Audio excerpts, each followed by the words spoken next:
Shalom sahabat muda, senang kembali hadir menyapa sahabat muda sekalian melalui acara Youth for Christ. Saya Pendeta Theodorus Calvin dari Gereja Kristen Pasundan, anggota PGIW DKI Jakarta.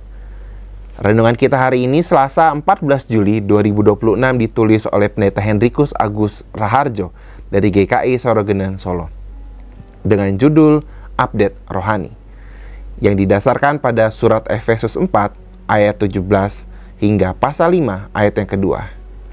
Sebelum membaca Alkitab dan merenungkan firman Tuhan, mari kita berdoa.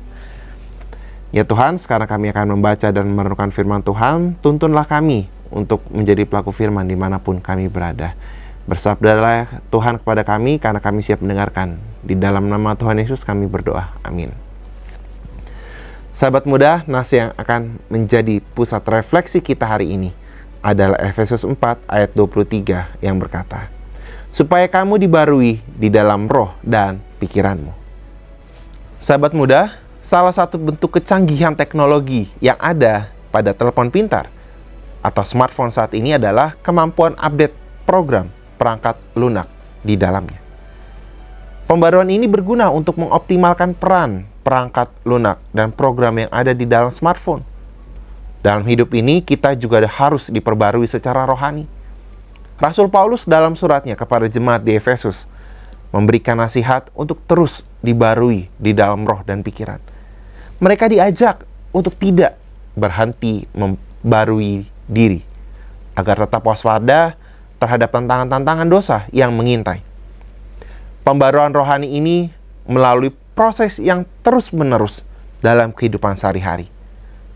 Oleh karena itu, Paulus menasihatkan orang-orang Kristen di Efesus untuk mengingat status mereka sebagai manusia baru dan terus mempertahankan status tersebut dengan hidup benar di hadapan Allah.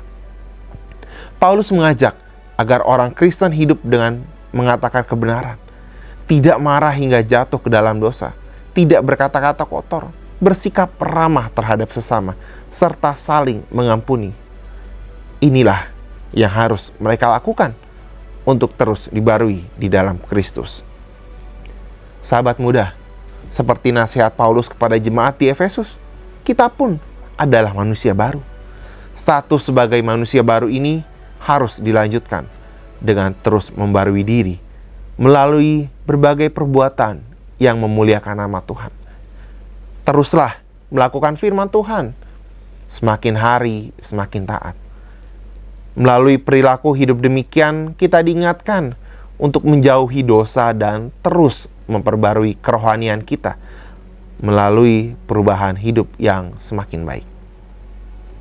Mari kita tutup dalam doa. Ya Tuhan, ajarlah kami untuk dapat terus memperbarui diri kami, mengingat dan juga melakukan firman Tuhan di dalam hidup kami. Tuntunlah agar kami tetap setia di jalan yang Kau tetapkan bagi kami. Di dalam nama Tuhan Yesus kami berdoa dan memohon. Amin. Demikian renungan kita hari ini. Sahabat dapat memanfaatkan media cetak atau renungan harian dan program audiovisual lainnya dari YKB Media Ministry dengan mengakses website terbaru YKB di www.ykb-media.org. Jangan lupa like, subscribe, dan bagikan renungan ini kepada sahabat-sahabat kita yang lain. Tuhan memberkati.